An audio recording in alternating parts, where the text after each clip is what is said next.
The latest research shows that resiliency can be taught, that every child has the potential to become resilient. When children experience adverse childhoods, 70 to 78% will turn out well in life as long as they have one life-changing, powerful, influential adult in their lives, a turnaround adult in their lives. And in absolute worst-case scenarios where children experience multiple stressors, then 50 to 55% will turn out well as adults if they have one turnaround adult in their lives. So resiliency can be taught by mentors, by teachers, by older siblings.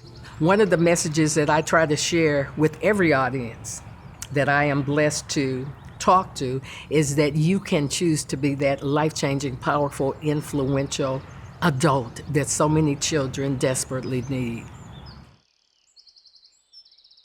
On my very first day as a new doctoral student, I was in Quant 1, Quantitative Methods 1, and the wonderful professor who became my mentor went around the classroom and did something that was very brilliant. He said, "I'd like to know how each person feels about this class." And I'll never forget what I said because it was true. I said, "I hate math. I hate balancing my checkbook, and every payday I get a headache when I have to balance my checkbook because I hate math." And he heard several people in the class, mostly women, make similar comments about their math phobia. And what he said to us after everyone had responded to that introductory question was, by the end of this course, you are going to not only be good at statistics, but you're going to earn an A in this class.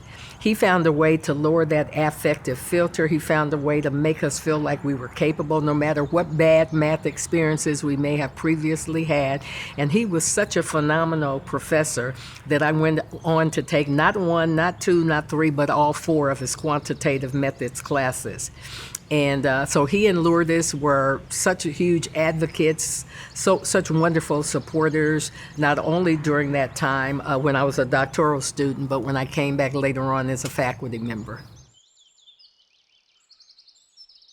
In my latest book, Dear Beautiful, a self-empowerment book for Black women, the whole second part of it is devoted to the inner growth work that all women need to do. Dealing with self-esteem issues, self-image issues, personality issues, because for Black women, this whole society constantly sends us messages that we're not good enough, we're not beautiful enough, we're not smart enough. But I've had white women read that book and say, "But this book is helping me." I've had Latinas say it. I had a Muslim American woman who is Arab at my job say, "This book has empowered me." The inner growth exercises in Dear Beautiful can benefit anyone. I actually read Dear Beautiful several times, the exercises a week during the morning, during my devotional time, as a reminder to me to keep my head straight and to put that Teflon coat that I talk about in that book that will help me to deflect the negative messages that are constantly trying to make me feel like I'm not good enough, I'm not beautiful enough, I'm not smart enough as an African American woman. But I found that a lot of other women also have to deal with those challenges as well in terms of negative messages. Tomorrow I will be at a school in San Bernardino, California, conducting focus groups with parents in the morning, with 6th, 7th, and 8th graders later in the day, and then with teachers at the end of the day. And this will be my second visit working with them. But I share every strategy that I can possibly share with parents. I have a presentation called Grooming Your Child for Greatness, where I share the personal growth work that parents need to do in order to break any dysfunctional or negative generational cycles that will impede their children's progress.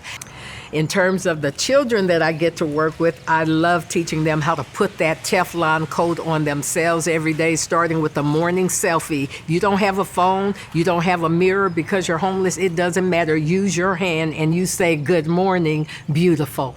You are smart.